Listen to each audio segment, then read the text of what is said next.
예루살렘으로 올라가는 길에 예수님께서 사람들보다 먼저 걸어가셨습니다. 제자들이 놀랐고 뒤따르던 사람들도 두려워했습니다. 예수님께서 12제자를 따로 부르셔서 어떤 일이 예수님에게 일어날지 말씀하시기 시작하셨습니다.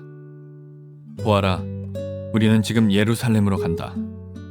인자가 대제사장과 율법학자들에게 넘겨질 것이다. 그들은 인자에게 사형을 선고하고 이방 사람들에게 넘겨줄 것이다. 이방 사람들은 인자를 조롱하고 침을 뱉고 채찍으로 때리고 죽일 것이다. 그러나 인자는 3일 뒤에 다시 살아날 것이다. 세베대의 두 아들인 야고보와 요한이 예수님께 와서 말했습니다. 선생님, 우리의 소원을 들어주시기 원합니다. 예수님께서 물으셨습니다. 너희가 내게 무엇을 원하느냐? 그들이 대답했습니다. 저희가 주의 영광스러운 나라에서 선생님의 오른쪽과 왼쪽에 앉게 허락해 주십시오. 예수님께서 대답하셨습니다. 너희가 요구하는 것이 무엇인지를 알지 못하는구나. 너희는 내가 마시는 잔을 마실 수 있느냐? 그리고 내가 받는 세례를 받을 수 있느냐? 그들이 대답했습니다. 예, 우리는 할 수 있습니다. 예수님께서 그들에게 말씀하셨습니다. 내가 마시는 잔을 너희가 마시며 내가 받는 세례를 너희가 받을 것이다. 그러나 내 오른쪽이나 왼쪽에 앉는 것은 내가 허락하는 것이 아니다. 이 자리들은 정해놓은 사람에게 돌아갈 것이다. 이 말을 듣고 나머지 10명의 제자들이 야고보와 요한에게 화를 내기 시작했습니다. 예수님께서 제자들을 부르시고 말씀하셨습니다. 너희가 아는 것처럼 이방 사람들의 통치자라는 사람들은 사람들을 지배하려고 한다. 고관들도 사람들에게 세도를 부린다. 그러나 너희는 그래서는 안 된다. 누구든지 너희 중에 높아지려거든 종이 되어야 한다. 누구든지 너희 중에서 첫째가 되려거든 모든 사람의 종이 되어야 한다. 인자도 섬김을 받으러 온 것이 아니라 섬기러 왔다. 인자는 자기 생명을 많은 사람의 대속물로 주려고 왔다. 자, 가슴에 손을 얹고 믿음을 고백하고 하나님 말씀 듣겠습니다. 한번 따라해 주시겠어요? 하나님은 나를 사랑하십니다. 나는 그 사랑 안에 있습니다. 하나님은 오늘 나에게 말씀하실 것입니다. 그 말씀에 능력이 있습니다. 그 말씀에 생명이 있습니다. 나의 마음을 하나님께 열겠습니다. 나의 생각을 예수님께 집중하겠습니다. 들은 만큼 변합니다. 들은 만큼 행복해집니다. 예수님께서 갈릴리 사역을 마치시고 그 발걸음을 예루살렘으로 돌리기 시작하면서부터 예수님과 제자들 사이에는 이상 기류가 형성되기 시작합니다. 예수님의 속 이야기와 제자들의 속 이야기가 부딪히기 시작하고 예수님 안에 있던 생각들과 제자들 안에 있던 생각들이 바깥으로 드러나서 충돌을 하기 시작하고 예수님 안에 있는 열망과 제자들 안에 있는 열망들이 거침없이 부딪히기 시작합니다. 오늘 저희가 읽었던 마가복음 10장의 본문은 그 부딪힘의 클라이막스이고요. 마가가 우리에게 보여주고자 하는 가장 강렬한 예수님의 모습을 오늘 마가복음이 10장 본문이 소개해주고 있습니다. 첫 번째 예수님께서 제자들과 충돌을 일으켰던 케이스는 8장에 나와 있는데 예수님께서 주는 그리스도시여 살아계신 하나님의 아들이십니다라고 고백한 베드로를 칭찬해 주시잖아요. 내가 그 위에 그 신앙 고백 위에 교회를 세우겠다라고 말씀을 하셨는데 그리고 나서 예수님께서 어떻게 고난을 받으실 건지 죽고 3일 만에 부활하실 건지를 얘기를 하거든요. 그때 베드로가 거침없이 예수님을 향해서 충돌합니다. 성경에서는 예수님을 나무랬다 꾸짖었다라고 하는 단어를 써서 그의 거친 마음을 보여주고 있습니다. 그러면 베드로가 왜 죽게 될 것이다라고 하는 예수님의 말씀을 듣고 예수님을 만류하면서 예수님을 야단쳤냐? 예수님을 걱정해서 그런 것이냐? 그런 게 아니고 그들이 이해하고 있던 메시아가는 정치적인 그리고 군사적인 메시아거든요. 이스라엘을 점령하고 있던 이방 군대들을 몰아내고 다윗의 왕좌를 회복시킬 수 있는 정치적인 메시아, 군사적인 메시아가 바로 예수님이시다. 그러므로 예수님께서 예루살렘으로 입성하시면 집권을 하실 것이고, 예수님께서 집권하시면 당연히 나는, 예수님을 따르고 있는 나는 뭔가 득세를 하게 될 것이다 라고 하는 생각이 있었기 때문에 예수님께서 죽겠다라고 말씀하실 때 죽으면 안 됩니다 라고 얘기를 하고 있는 거예요. 예수님을 야단치는 거예요. 그러면 안 된다, 그러면 세상이 변하지 않는다 라고 얘기를 하는 거죠. 두 번째 충돌은 9장 말씀에 나와 있는데 9장은 좀 찾아서 읽어볼게요. 31절 말씀 자막을 통해서 읽어주세요. 시작. 인자가 사람들의 손에 넘겨질 것이고 그들은 인자를 죽일 것이다. 그러나 죽은 지 3일 만에 다시 살아날 것이다. 예수님께서 죽음을 두 번째로 예고하시는 거예요. 이 사건은 언제 일어났냐면 베드로와 요한과 야고보가 변화산이라고 하는 곳에 올라가서 예수님께서 영광스러운 모습으로 변한 것을 목격한 다음에 돌아와서 이제 예루살렘을 향해서 나아가는 길에서 예수님께서 예고하고 계시는 거예요. 인자가 이렇게 잡혀서 죽게 될 것이다. 그러나 죽음이 끝이 아니다. 3일 만에 부활하게 될 것이다. 제자들은 이런 예수님의 죽음의 예고를 듣고 어떻게 반응하느냐? 33절부터 35절 9장이에요. 자막을 통해서 읽겠습니다. 예수님과 시작. 예수님과 제자들이 가버나움으로 갔습니다. 예수님께서 집에 계실 때 제자들에게 물으셨습니다. 너희가 오는 길에 무엇을 두고 논쟁을 벌였느냐? 제자들은 잠잠했습니다. 왜냐하면 그들이 자기들 중에서 누가 가장 높은가를 두고 길에서 다투었기 때문입니다. 예수님께서는 앉으셔서 12 제자들을 부르셨습니다. 그리고 말씀하셨습니다. 누구든지 첫째가 되려면 다른 모든 사람보다 나중이 되어야 하고 모든 사람들의 종이 되어야 한다. 예수님께서 왜 제자들이 길거리에서 다툼을 벌였을까?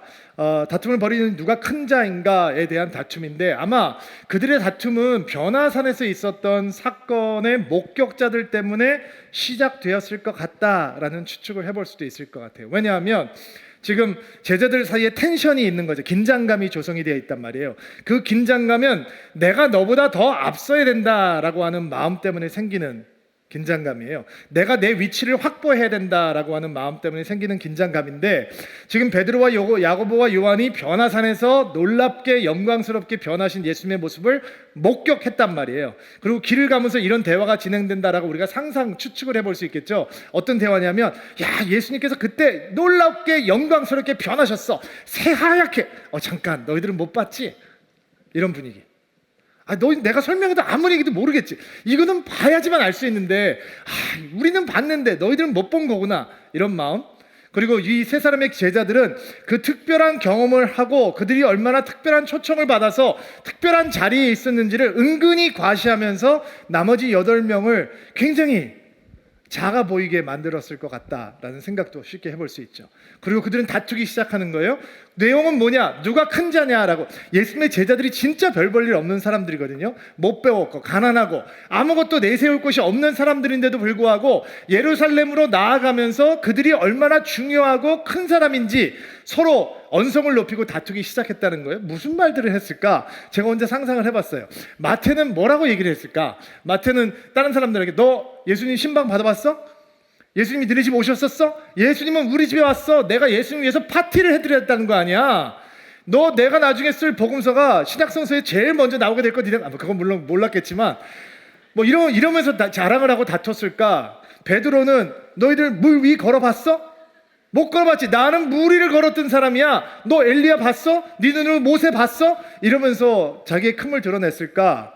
안드레는 야, 오병이어 기적 때 그 도시락 누가 가져왔어? 너 빌립, 너 얘기해봐. 너 예수님께서 이 사람 많은 사람들 어떻게 먹일 거냐? 라고 얘기할 때 너 빌립이 뭐 계산기 두드리기면서 뭐 200데나리온 있어야지 먹이겠습니다 할 때 내가 저쪽 구석 가서 어린아이가 이렇게 가지고 있던 도시락 가져와서 예수님 앞에 내어놓고 내가 얘기했던 거 기억나? 우리가 가진 것이 이게 전부 다인데 이것으로 무엇을 할 수 있겠습니까? 그러나 주님 손 안에 들리면 믿음하면 나야 나. 뭐 이러면서 싸웠을까? 요한은 주님 품 안에서 사랑받는 자가 누구야? 나 아니야. 나 예수님의 이종 사촌이 누구야? 나잖아. 나는 피가 달라. 예수님은 나의 가족이야. 이러면서 큰다고 자랑을 했을까?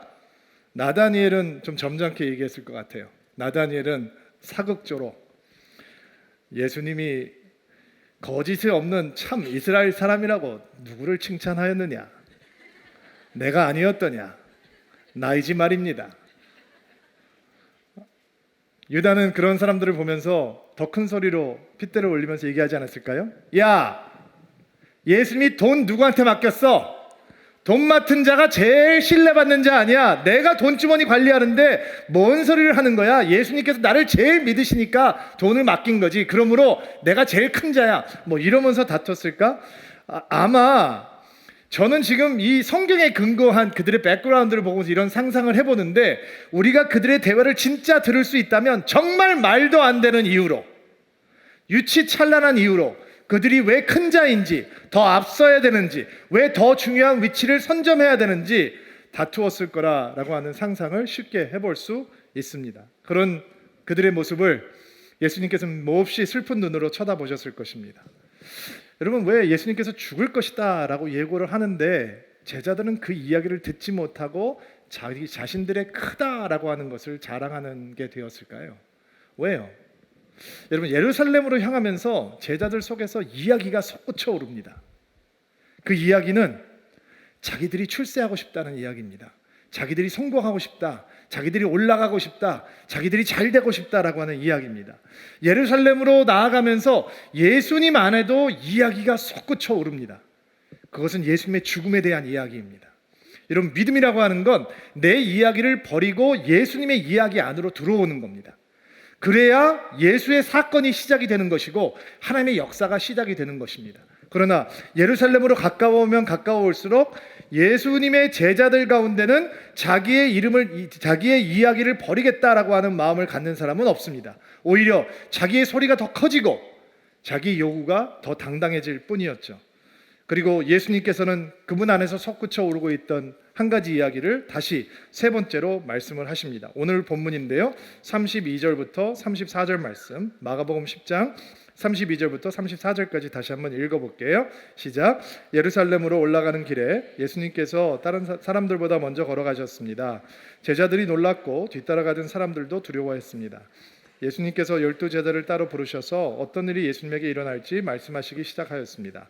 보아라, 우리는 지금 예루살렘으로 간다. 인자가 대제사장과 율법학자들에게, 그들은 인자에게 사형을 선고하고 이방 사람들에게 넘겨줄 것이다. 이방 사람들은 인자를 조롱하고 침을 뱉고 채찍으로 때리고 죽일 것이다. 그러나 인자는 3일 뒤에 다시 살아날 것이다.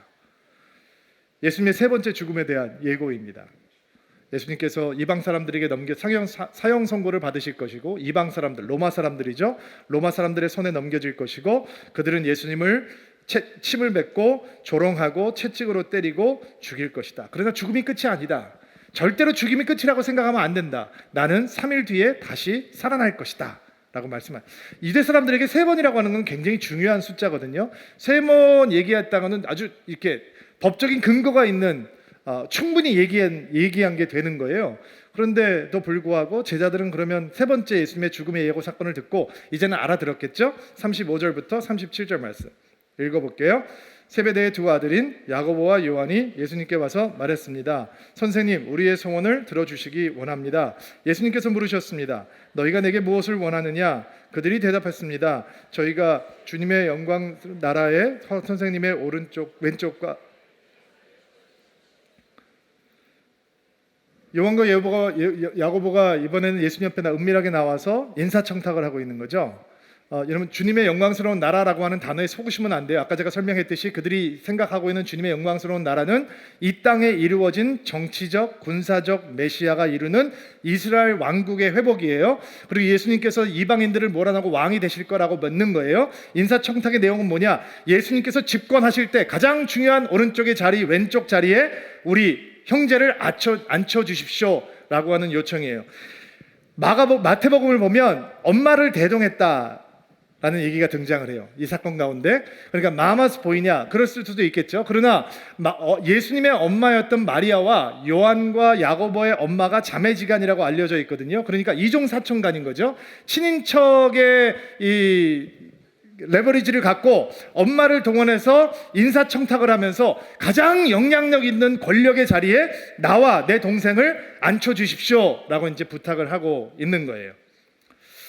3년 동안 하나님의 나라에 대해서 듣고 배우고 예수님이 기적을 베푸는 자리 속에서 하나님의 권능을 맛보고 복음이 전파되는 자리에서 하나님의 눈물과 긍휼을 경험하고 그랬는데도 불구하고 그들은 여전히 자신 안에서 솟아오르고 있는 출세에 대한 욕망, 성공을 향한 삐뚤어진 욕망 때문에 자기들의 마음과 귀를 그냥 닫아버리는 거죠.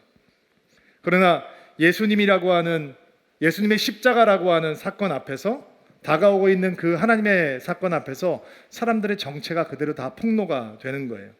십자가 앞에서는 누구도 자신을 감출 수 없기 때문입니다. 십자가로 나아가면 나아갈수록 예수님께서는 그 안에 계시는 십자가를 향해서 나아가야 된다고 열망을 쏟아놓으시고 제자들은 예수님을 이용해서 득세해야 되겠다라고 하는 열망을 쏟아놓고 있었습니다. 그러면 다른 10명들은 이 예수님의 제자들 가운데 친인척이라고 하는 기득권을 이용해서 출세하려고 하는 요한과 야고보를 보면서 야, 여태까지 우리가 저런 모습이었구나, 우리가 서로 크다라고 싸움할 때 예수님 앞에 우리가 저렇게 보인 거구나 자숙하고 회개했을까요? 그렇지 않습니다. 41절 말씀을 보니까 이 말을 듣고 나머지 10명의 제자들이 야고보와 요한에게 화를 내기 시작했습니다. 분노했다는 것입니다. 누가 제일 먼저 화를 냈을까? 제일 많이 화를 냈을까? 예수님에게 특별한 존재였는데 항상 3명 중에 1명이었으니까 예수님에게 친척 엄마를 두지 않은 베드로가 제일 열받지 않았을까? 나머지 9명도 항상 중요한 자리에 빠지는 것도 서러운데 이제는 권력의 자리에서 밀린다라고 생각하면서 더 분노했다라는 것입니다. 제자들 어느 누구도 예수님의 이야기 속으로 들어오려고 하는 사람이 없었습니다.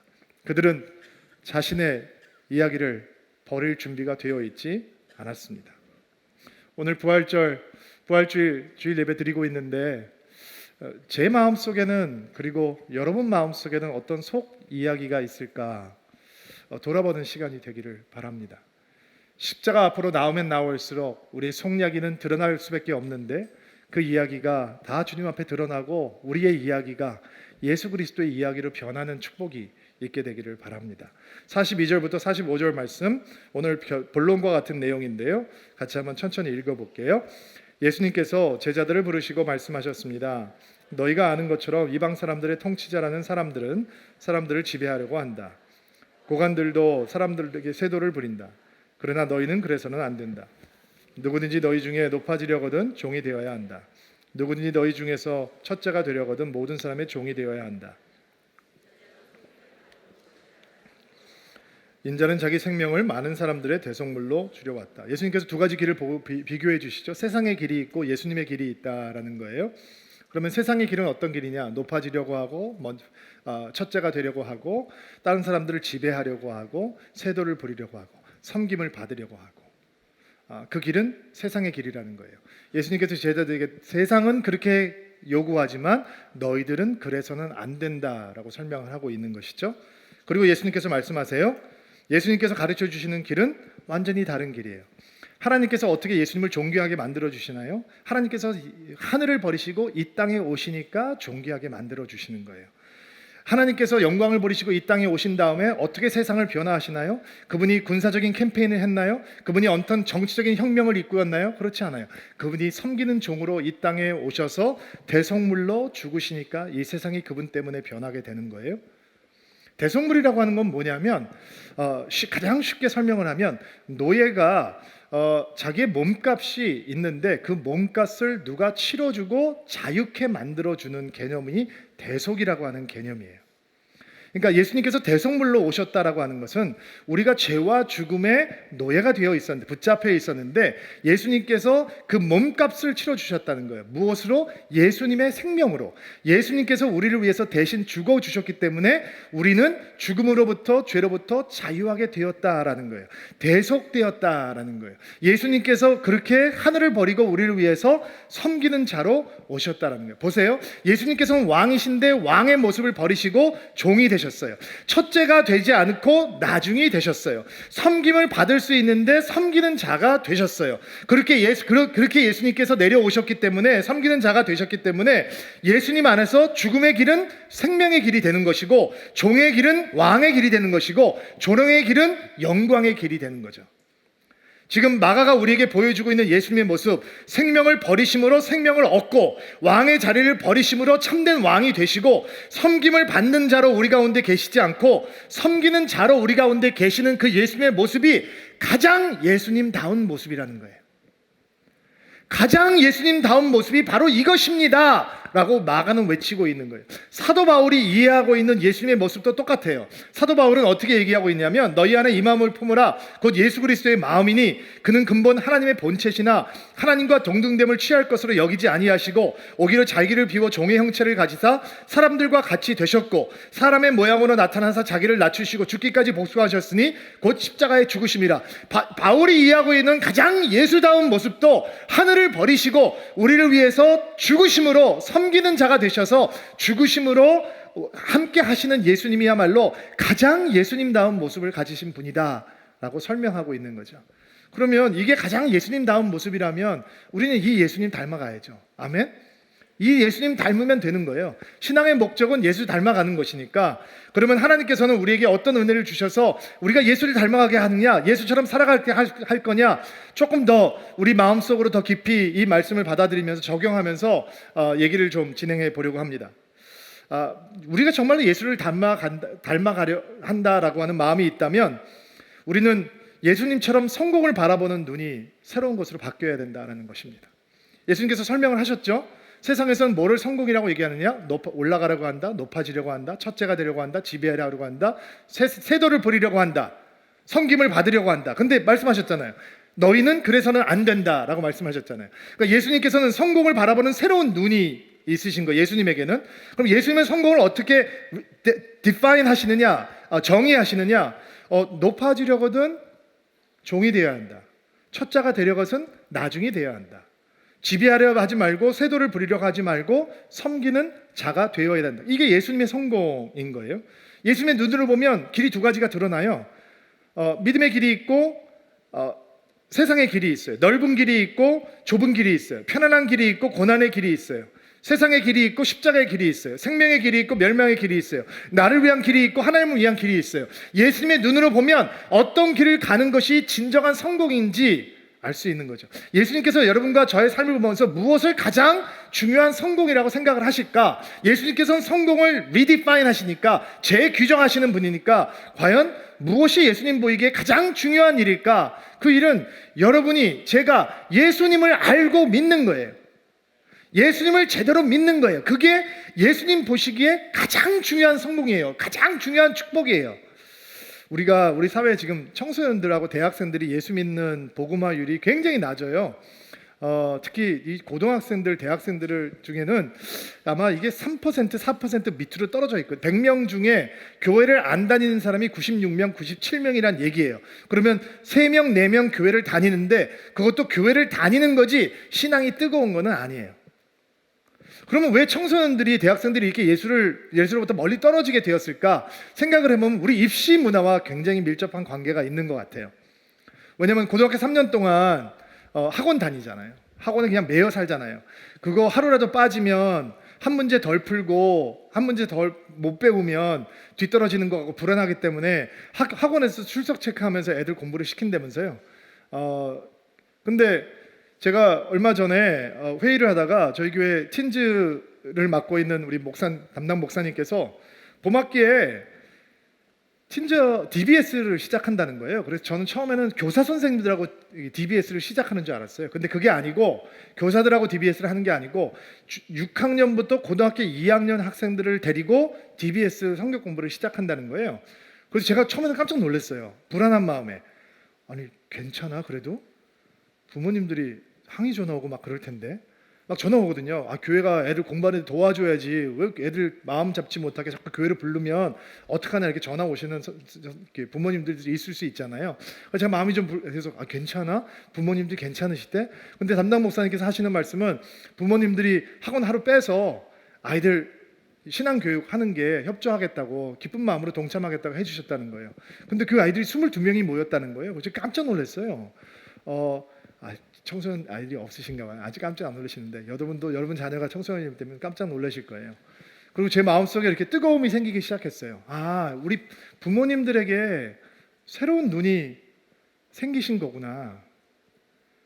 문제 한 문제 덜 풀어서 뭐 그렇죠. 성적이 좀 덜 나올 수 있겠죠. 그래도 더 중요한 건 아이들이 예수님 만나는 거라고 믿어주시는 거구나. 그렇게 받아들이시는 거구나. 그리고 제 마음속에 이렇게 더 큰 꿈이 생기기 시작하는 거예요. 여러분 이렇게 애들 방과 후가 되면 초등학교 앞에 노란 버스가 다 도착하잖아요. 그래서 막 학원으로 다 데리고 가잖아요. 몇 시간 붙잡아 놓고 별의별 프로그램들 다 하잖아요. 우리 애들이 500명이 넘어요, 여러분. 근데 이제 일주일에 하루를 애들 이렇게 막 노란 버스 흩어져서 서울 디딤교에 딱 붙이고 다 데리고 와서 1시간 공부하고 보내는 게 아니라 공부하고 기도하고 예배하고 훈련하고 애들을 어렸을 때부터 신앙의 견고한 사람으로 키워갈 수 있는 때까지 우리의 눈이 바뀌면 좋겠어요. 우리의 마음이 바뀌면 좋겠어요. 왜냐하면 예수님의 눈으로 보면 가장 중요한 축복은, 가장 중요한 성공은 예수 만나는 거예요. 예수 믿는 거. 교회 다니는 게 아니고, 교회를 100년을 다녀도 예수 못 만나면 소용없는 거니까, 예수를 알고 예수를 믿고 예수를 사랑하고 그 예수 앞에 무릎을 꿇고 예수의 제자로 살아가기로 헌신하는 것이 한 인간이 누릴 수 있는 가장 큰 복이요, 가장 큰 영광이요, 가장 큰 성공이다라는 거예요. 왜냐하면 대학의 이름이 우리 아이들을 축복하는 게 아니고요, 직장의 이름이 우리 아이를 축복하는 게 아니고요, 돈의 많고 적음이 우리 아이들을 축복하는 게 아니고요, 예수께서 그들을 축복하세요. 하나님께서 그들을 축복하시는 거예요. 그러므로 가장 중요한 건 예수 만나는 거죠. 예수님께서 그것을 우리에게 가르쳐주고 계시는 거예요.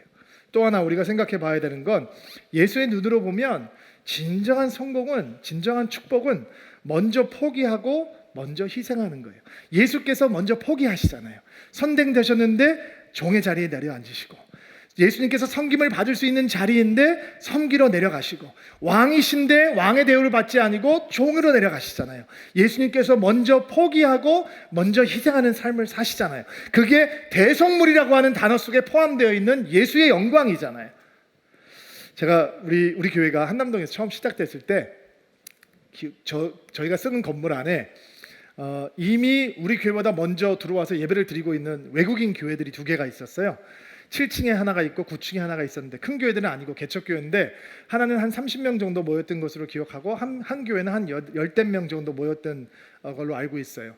어떻게 그들에게 대해서 알게 됐냐면, 제 아내가 성경 공부하는 모임이 있는데 거기에 외국인들이 와서 이제 성경 공부를 하는데, 그 친구 성경 공부를 같이 하는 친구들이 한 사람은 7층 교회, 한 사람은 9층 교회 다니고 있었어요. 그리고 이제 우리가 거기에 빌려서 예배를 시작한다라고 하는 얘기를 성경 공부에서 얘기를 듣고 자기 교회에 돌아가서, 이 건물에 한국 사람들이 개척교회를 시작한다고 한다. 그러니 개척교회가 얼마나 힘들겠냐, 우리도 해봐서 알지 않냐, 그들을 위해서 축복하고 기도해주자, 그들이 부흥할 수 있도록 기도하자. 그래서 그 2교회에서 우리를 위해서 기도했다는 거, 우리가 시작하기도 전에.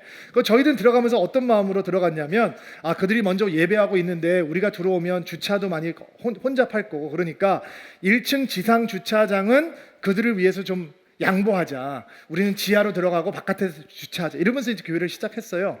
근데 저희 교회가 시작되고 계속 이제 부흥을 하면서 몇 주 지나지 않아서 성도님들이 1층에다 막 차를 갖다 대기 시작하는 거예요. 너무 주차장 공간이 모자라니까.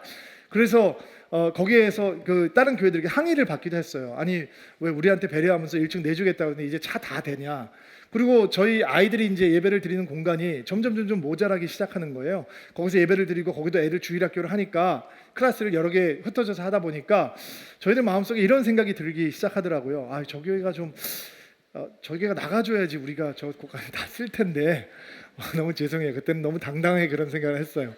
너 부끄러운지도 모르고 그런 생각을 하고, 그리고 기도도 좀 했어요. 하나님, 그 주일학교 공간이 필요한데 하나님께서 해결해 주십시오. 근데 무슨 얘기겠어요? 제가 말은 안 하는 거지, 그 교회가 좀 옮기면 좋겠다 이런 기도를 하는 거, 생각을 하는 거잖아요. 근데 진짜로 시간이 지난 다음에 얼마 안 지나서 공간이 필요한데 그 교회가 나가주는 거예요. 7층에 있는 교회도 나가주고, 그리고 9층에 있는 교회도 나가주고. 그래서 너무 신기하고 감사해서 우리 기도가 진짜 파워풀한 줄 알고 성도들에게 막 그런 얘기 했어요. 우리가 기도했더니 사람들이 나갔다. 그리고 시간이 오래 지난 다음에 제가 뒷얘기를 듣게 됐어요. 그 교회 다니는 분들로부터. 뒷얘기는, 그 사람들은 교회를 시작하고 부흥되지 않아서 굉장히 낙심해 있었대요. 근데 성경 공부하면서 새로운 교회가 시작한다라고 얘기를 듣고 동병상련이라고 그럴까? 그 사람들 얼마나 힘들게 했냐. 그들이 부흥하도록 뜨겁게 기도했다는 거예요. 근데 그 교회가 막 부흥하더라는 거예요. 사람들이 막 몰려오고 처음에 막 사람들이 가득 차고 그다음에 막 주차가 엉키고 뭐 이런 경우가 다 있어. 사람들이 왜 이렇게 다 몰려와? 자기네들은 한 명 성도 달라고 1년을 기도했는데 한 명도 안 들고 왔는데 어떻게 교회가 새로 시작됐는데 막 사람들이 매주 불어나? 이러면서 이제 자기들이 목격을 하게 된 거죠. 그리고 듣게 된 거예요. 그 교회가 주일학교 공간이 모자란다 그런다. 애들이 너무 많이 들어서 어떻게 할 수가 없다 그런다. 그리고 내부적으로 회의를 했다는 거예요. 우리는 그 교회는 사람이 많기 때문에 다른 데로 이사를 못 간다. 근데 우리는 조그마니까 어디든지 갈 수 있다. 커피숍으로 가도 되고 사람 집으로 가서 예배를 드려도 되고 우리는 충분하니까 그러면 우리가 먼저 포기하고 나가자. 그러면 저 사람들이 주일학교 공간을 쓸 수 있지 않겠냐. 그거 몰랐어요. 저희는 수년이 지난 다음에 그 얘기를 듣게 됐어요. 그 말을 듣고 얼마나 주님 앞에 죄송하고 부끄러운지. 하나님 보시기에는 다 똑같은 교회일 텐데 먼저 희생하고 먼저 포기하는 것이 예수님 보기에 진정한 성공이고 축복인 거죠. 서울드림교회가 창피한 교회로 부끄러운 교회로 계속 있을 수는 없잖아요. 그래서 저희는 빚을 그들에게 되갚을 수는 없잖아요. 빚은 누군가 다른 이에게 갚아야 되는 거예요. 그래서 저희가 송파에 있을 때 송파에 대안학교를 드렸어요. 공짜로 와서 저희 교회 캠퍼스에서 대안학교가 학교를 하고 있어요. 지금도 하고 있어요. 섬기는 마음으로 그렇게 우리가 먼저 희생하고 먼저 포기하자. 송파 캠퍼스에서 영어 예배가 시작이 됐었어요. 갈 곳이 없었는데 그들에게 예배 공간을 만들어주고 마음대로 교회를 쓰게 해주고 교회가 잘 만들어져서 바깥으로 나가서 더 큰 공간으로 가서 예배를 드리고 있어요. 저희 비전센터에서 교회가 2개가 지금 오늘 모여서 예배를 드리죠. 교회 개척하는 분들을 저희가 처치피리지라고 하는 사역을 통해서 돕고 있어요. 빚은 되갚을 수 없어요. 빚은 누군가에게 다른 사람들에게 갚아주는 거예요. 저희가 부끄러웠던 모습들 하나님 앞에 회개하고 우리도 먼저 포기해보고 먼저 희생하는 교회로 나아갈 때 그 하나님 보시기에 그게 진짜 축복이고 진짜 성공이 되는 거죠. 한 가지 더, 예수님 앞에서 우리가 예수님을 닮아가는 모습을 가질 수 있는 건 예수님의 참된 섬김의 자리로 함께 내려감으로 예수님을 닮아가게 된다라고 하는 것을 기억하시기 바랍니다. 예수님의 참된 섬김의 자리로 내려감으로써 예수님을 닮아가게 되는 것이다. 교회에서는 섬김이라고 하는 단어가 예배나 기도라고 하는 단어만큼 익숙합니다. 보통 교회에서는 봉사를 섬김이라고 하잖아요. 그런데 우리가 주님 앞에 올려드리는 봉사가 섬김이 될 수도 있고 섬김이 아닐 수도 있습니다. 좀 쉽게 설명을 해보기 위해서 이런 예를 한번 들어볼게요. 남편이 집에 들어와서 아내의 집안일을 돕습니다. 빨래를 개고 청소기를 돌리고 설거지를 하고 분리수거를 해주고 이런 감당을 해줍니다. 그런데 그 남편의 그런 일을 돕는 이유가 아내에게 잔소리를 듣기 원하지 않기 때문이다 라고 한다면 그것을 섬김이라고 생각하는 아내는 없겠죠. 또 주말이 되면 아이들과 놀아주고 아이들을 돌봐야 되는데 남편이 친구들하고 새벽부터 낚시를 가기 원해서 물밑 작업을 하고 있는 것이다 라고 생각을 한다면 그것을 섬김이다 라고 생각하는 분은 없을 겁니다.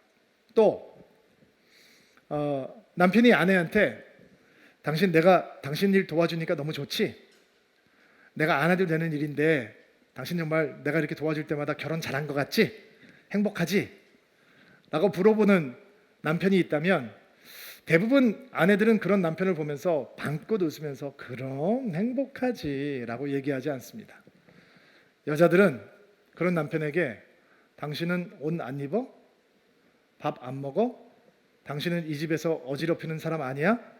왜 집에서 하는 일이, 나도 직장 생활하는데 왜 집에서 하는 일이 내 일이라고 생각하지? 당신 일이기도 해 라고 생각하는 여자분들이 더 많지 않을까요?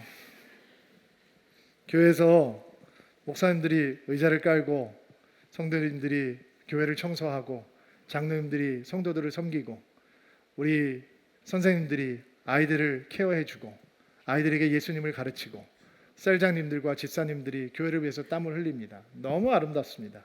서울드림교회는 그런 섬김으로 만들어져 가고 있는 교회입니다. 그리고 한없이 감사하는 마음을 품고 있습니다. 그런데 그 섬김의 자리에서 이거는 내가 안 해도 되는 일인데 내가 해주는 거야 라는 마음이 우리 안에 조금이라도 존재한다면 그 섬김은 예수님께서 우리에게 가르치시는 섬김하고 거리가 굉장히 멉니다. 왜냐하면 예수님께서는 처음부터 낮은 자리로 오셨습니다. 섬김의 자리, 수고하는 자리, 희생의 자리가 예수님의 자리였습니다. 우리는 예수님을 따라 낮은 곳으로 내려가면서 그것이 굉장히 특별한 체험이라고 생각합니다. 내가 굉장히 대견스럽게 느껴집니다. 섬김을 받지 않고 섬기는 자리에 나아갈 수 있는 것을 내가 지금 몹시 특별한 일을 하고 있구나라고 착각할 수 있습니다. 그러나 예수께서는 한 번도 우리에게 높은 자리를 약속하신 적이 없습니다. 예수께서 우리를 부르시는 자리는 처음부터 그분이 계시는 자리입니다. 낮은 자리, 섬김의 자리, 수고해야 하는 자리, 희생의 자리. 그 자리가 특별한 체험이 되는 것이 아니라 그 자리는 처음부터 우리가 당연하게 있어야 되는 자리였습니다. 이전에 제가 이전 교회에 있을 때 제가 저에게 영적인 아버님 같은 분을 섬기는 이 사무실에 있었거든요. 저희 목사님을 제가 너무너무 존경하고 사랑하는 분이셨는데 출근을 하고 어느 날 이렇게 출근을 했는데 사무실 한켠에 목사님 구두가 벗겨져 있는 거예요. 그래서 구두를 보니까 구두가 너무 더 지저분한 거예요. 제가 오늘 목사님 사람 많이 만나는 스케줄이 있으신데 이렇게 신발이 더러우면 안 되는데 어떡하지? 내가 닦아드려야 되나? 라는 생각이 잠시 떠올랐어요. 근데 곧 이어서 제 마음속에 어떤 생각이 떠올랐냐면 내가 아무리 목사님 존경하고 사랑하지만 구두까지 닦아드리면서 내가 섬겨야 되나? 라는 생각도 곧 떠오르더라고요. 그래서 교회 바로 앞에 이렇게 구두 닦는 분이 계시거든요. 그래서 우리 간사님에게 내려가서 빨리 가서 구두 닦아오라라고 부탁을 하면 되겠다라고 생각을 하고 그냥 있었어요. 근데 조금 있다가 어떤 목사님 한 분이 제 사무실에 들어오시더니 목사님 신발을 이렇게 보면서 목사님 구두네? 목사님 구두가 이렇게 지저분하면 안 되지. 여호사 목사님 구두약 있어요? 라고 하면서 아무렇지도 않게 신발을 들고 신발을 닦기 시작하는 거예요. 그때 이게 10년도 전에 있었던 일인데 제 마음속에 떠오르는 성경이 하나 있었어요. 요한복음 13장. 제자들이 예수님과 마지막 만찬을 하는 자리에서 먼지가 가득한 발을 가지고 들어왔을 때 어느 누구도 서로의 발을 씻겨주겠다라고 얘기한 사람이 없었어요. 뿐만 아니라 예수님께서 더러운 발로 들어오셨는데도 예수님 앞에서 무릎을 꿇고 예수님의 발을 씻어주는 제자는 단 한 명도 없었어요. 오버랩이 되더라고요. 그 목사님이 들어오지 않았다면 저는 여전히 내가 아무리 목사님 사랑하지만 나도 목사인데 구두까지 닦아드리면서 내가 목회를 해야 되나? 라고 생각했을 거예요. 그런데 그 자리가 너무 당연하게 느껴지는 섬김을 아는 목사님이 들어오셔서 여호사 목사님 구두약 있어요? 라고 물어보는 순간 내 정체가 다 드러나는 거죠. 내가 폭로돼 버리는 거예요. 내가 얼마나 섬기기 싫어하는 마음을 갖고 있는 사람인지. 저도 성도들이 다 보고 있다면 목사님 구두까지 닦아드리는 겸손한 섬기의 마음이 여호사 목사님 속에 있구나라고 과시할 수 있는 자리라면 했을 거예요. 저도 제 스승 같은 목사님이 저를 그렇게 사랑해 주시는 목사님이 저를 쳐다보면서 여호사 목사 미안하지만 이거 닦아줄래? 라고 부탁했다면 기쁜 마음으로 아버지의 구두를 닦아드리듯이 하나도 초라한 마음 갖지 않고 닦아드릴 수 있었을 거예요. 근데 저를 아무도 쳐다보고 있지 않았어요.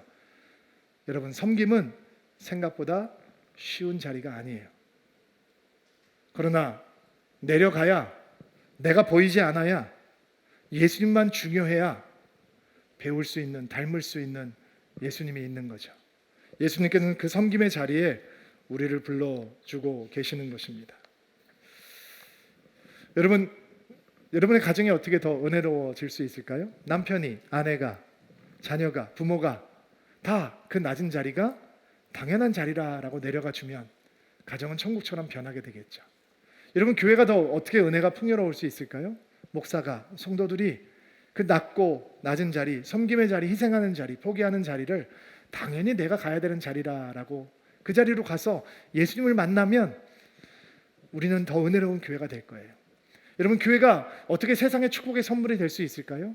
우리 교회가 가장 낮은 자리, 가장 어두운 자리, 희생하는 자리, 포기하는 자리, 그 자리로 달려갈 수 있다면 서울드림교회는 이 세상을 향한 하나님의 선물이 될 수 있겠죠.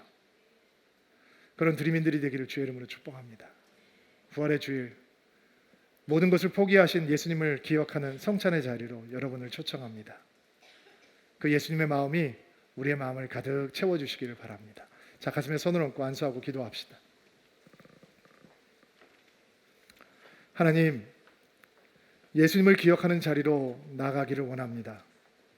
모든 것을 버리시고 우리를 섬기러 이 땅에 오신 예수 그리스도, 대속제물로 우리를 위해서 십자가에 달리신 예수 그리스도, 죽음의 권세를 이기시고 살아나시며 여전히 우리를 낮은 자리로 불러주시는 부활의 주님, 그 주님을 기억하고 주목하는 성찬이 될 수 있도록 주께서 은총을 베풀어 주시옵소서. 예수님의 이름으로 기도하옵나이다.